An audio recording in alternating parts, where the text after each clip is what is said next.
Nå, er I her også? Jeg troede sgu, jeg var her for mig selv. Det er godt, I er her. Jeg har et spørgsmål til jer. Det er jo fordi, jeg har 3 design. Men jeg kan kun bruge et af dem. Så I skal vælge, hvad for et, der er det fedeste, ifølge jer. De 3 designs kommer her. Det første design, det er det A, som I nok har set, hvis I har været herinde. Men vi går det lige igennem igen. I ringen står der The Combination of Art and Style, og så er der et stort A.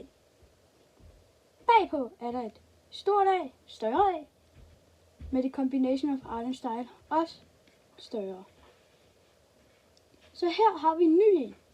Det er et B, hvor i stedet for A'et er der et B, men ringen det er det samme. Der står der The Combination of Art and Style. Og så bagpå er A'et også blevet skiftet ud med B'et, men teksten er stadig det samme hernede. Så kommer vi hen til den sidste, og det er et C.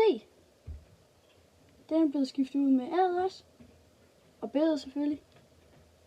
Og i ringen står der stadig The Combination of Art and Style. Og bagpå er der et C, større C, hvor der også står The Combination of Art and Style. Så er det her, hvor I kommer i spil. I skal nemlig vælge mellem de 3, som I synes, der er fedest.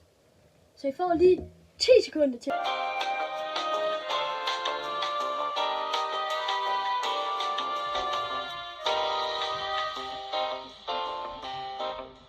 Så har I også fået 10 sekunder. Så er det bare ned i kommentarfeltet og skrive, hvad for en I synes, der er fedest.